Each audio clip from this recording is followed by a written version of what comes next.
everybody. Thanks for joining me again to talk about the ongoing science underlying the current coronavirus pandemic that we're all dealing with. Yesterday, we talked about some of the drugs that are in development for treating patients who have already been infected. Today, I want to back up and talk about the science behind one of the vaccines that's also in development that might help prevent people from getting infected in the first place. So before we start talking about the vaccine, let's back up and remind ourselves how the body's own immune system works to fight off invading germs. So, when the body encounters a germ, and here I've sketched out our COVID-19 coronavirus again, the body recognizes that there's a foreign invader in the body, and one set of immune cells, called B cells, starts to make these little Y-shaped proteins called antibodies. And these antibodies are like big flags that say, hey, here's a germ that we need to remember. And it works in both a short-term way and a long-term way. In the short-term way, these antibodies flag the particular germ and attract other immune cells to come along and kill that germ. Now, in the long term, there are special kinds of B cells called memory B cells that store this particular specific antibody for each kind of germ that the body recognizes and stores it away so that the next time the body encounters that germ, it can reactivate this immune response and make it stronger and faster so your body can fight it off. So the principle behind making a vaccine is to introduce a part of the germ that is enough to trigger this immune response to generate those antibodies and to store that memory in those memory B cells, but without making you sick in the first place. So when we think about different ways to make those vaccines, there are three very common ways that most vaccines that we get as kids or throughout our life are made. One is to take the actual germ and inactivate it in some way. So you're taking the actual germ, maybe you're killing it, and using what's left over, the entire germ that can no longer actively infect you, but is enough to generate this immune response. A second type of vaccine is called a live attenuated vaccine. And for a live vaccine, you're actually injecting people with the actual germ, but it's been deactivated in a way that makes it unable to create a full-on infection. So it's like a tamped down version of the germ. And the third way is to create what we call a subunit vaccine. So instead of the whole germ, you're taking just one part of it and using that to trigger this immune response. So those are the three most common ways that are out there. Now, when we're talking about coming up with a new virus or a new vaccine for this new virus, we're actually looking at one of the ways that a company called Moderna is developing this vaccine is actually a little bit different from any of these three. And so that's why I wanted to walk you through this new way of making a vaccine so we can understand why we're able to develop it at such a rapid timescale. So currently this vaccine that's being developed by Moderna and one other vaccine that's being developed in China are in phase 1 clinical trials. We talked about clinical trials the other day and understanding that phase 1 is still quite early in the process. There are, in fact, at least 10 other vaccines that are even earlier in the process, but just going to show that there are lots and lots of vaccines that are under development because we never know which one's going to pan out. But this one that's being developed by Moderna in collaboration with scientists at the National Institutes of Health, I think it's really interesting to talk about because of the speed at which it's been developed. And I want to walk you through the timeline of its development so far because it's quite remarkable. I'm going to look at my notes here because I want to get the dates right. So on January 11th, the sequence of the SARS-CoV-2 virus, which is the virus that causes COVID-19, The genetic sequence of the virus itself was first published by Chinese scientists to a public database.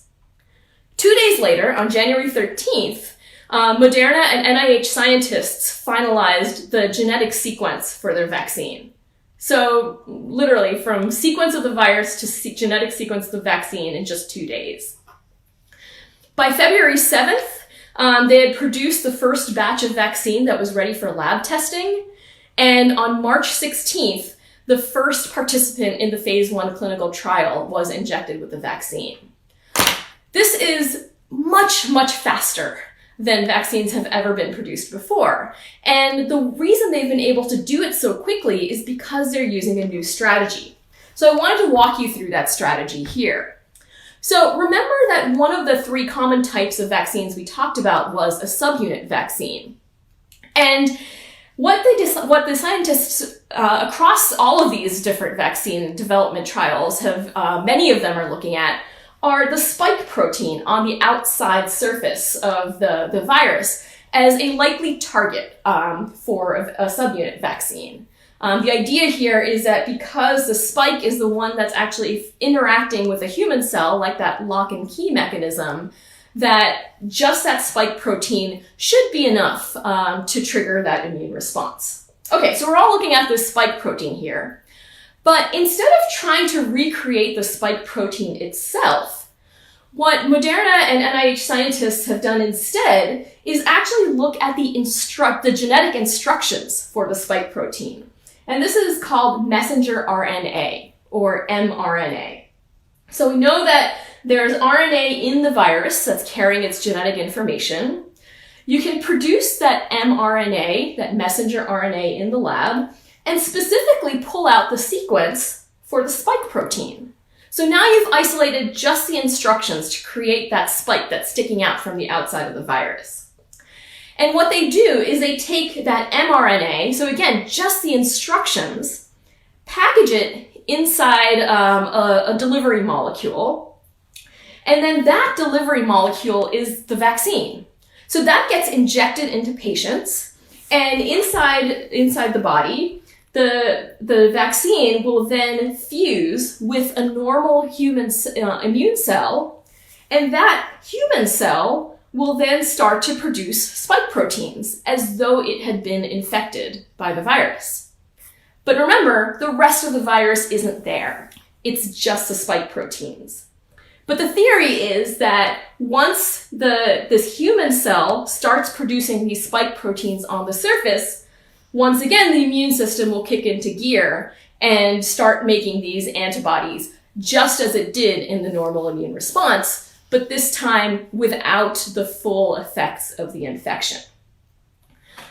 So the way that this was able to ramp up so quickly is that this partnership of researchers was already working on this type of a delivery platform for other coronaviruses.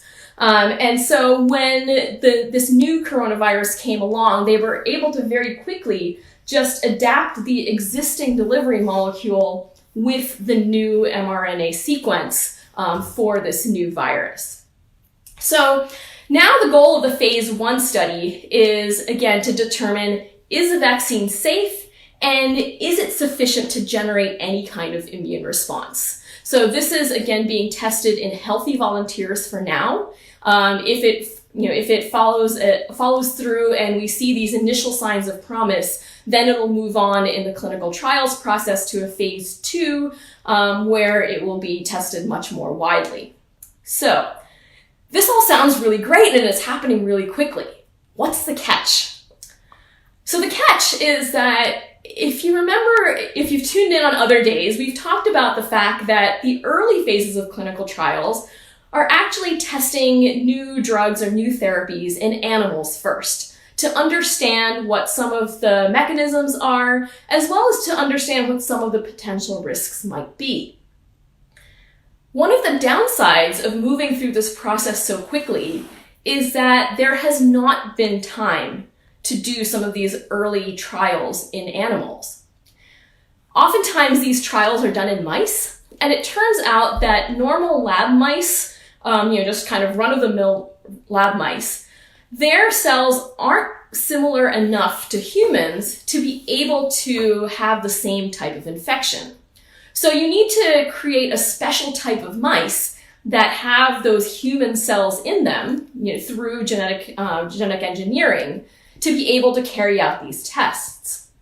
And so scientists decided that in this case, because of the rush to develop a vaccine to hopefully save many, many lives, that maybe it was okay to wait a little longer. Instead of having to do the experiments in animals first and then take it to humans, they're really doing those two paths in parallel. So they're currently still in the process of generating the right type of mice to do the experiments, but we've already decided to push forward in humans too. And so when ethicists think about, the normal process of how do we minimize risk, this is pushing the envelope a little bit. We're pushing forward with without some of the usual precautionary trials that we take for early evidence before we put it into humans. And so this has raised some questions of the acceptable risk. And I think this is a really interesting example to think about for some of the trade-offs that we look at when we're faced with a disease like COVID-19, that we need to try and get these treatments and vaccines developed quickly to help people, but at the same time, what are we risking when we try and skip or rush through some of these steps that might ordinarily be a little bit more systematic? The other catch is that this type of vaccine platform using mRNA has not been shown to work against in a working vaccine yet. There are no vaccines on the market that have been approved that use this method. So it is still very much an untested method. So even though there's a lot of excitement around this, again, I feel like I keep repeating that we need to be cautious in our optimism. That with the data sharing and the advances in technology that we are able to make progress faster, but we need to make sure we have the right safeguards in place and we have the right systems in place to make sure that we don't jump ahead of ourselves. So I hope this explanation helps you understand this new technology that's being used to develop a vaccine for COVID-19, but we've still got a long way to go. Even if this does pan out in the phase 1 clinical trials, we're looking at least a year to 18 months by most estimates before we can work through all the clinical trials and scale up the production systems that we need in place in order to start delivering the vaccine worldwide. So thanks again for joining me today. Oh, do we have a question? Yes, we do. Oh, great. Don't you think that this strategy of spiking protein from normal cells when the virus is not in the patient's body can result in massive side effect and cause stress in the human body by triggering the immune system?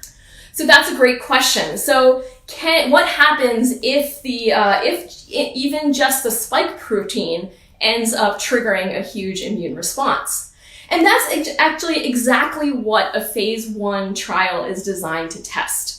So these phase 1 trials are done with a very small number of healthy volunteers. And that kind of question that, is it enough to trigger it, or is even just the spike protein too much? We don't know. So volunteering for these clinical trials is a high risk ask. Usually what happens is that, we'll try a very small dose of a vaccine first, before trying to go up and up to see where what the level is at which the immune response is activated. Another question.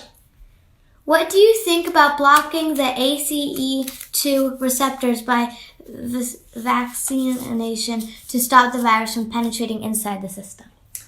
Another good question. So let me give a little bit more context to that.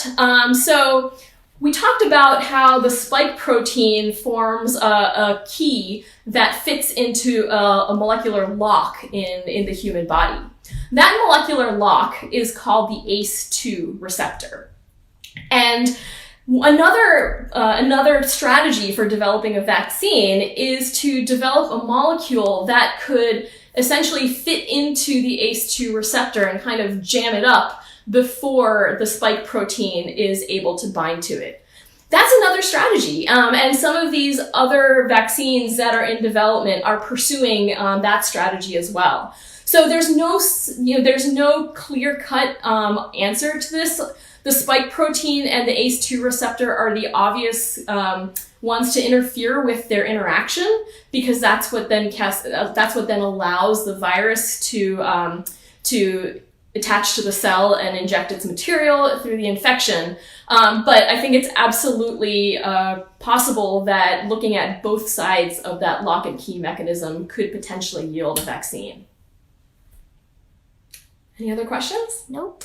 All right. Thanks again for joining me today, and we'll be back again at 3 o'clock tomorrow. Bye.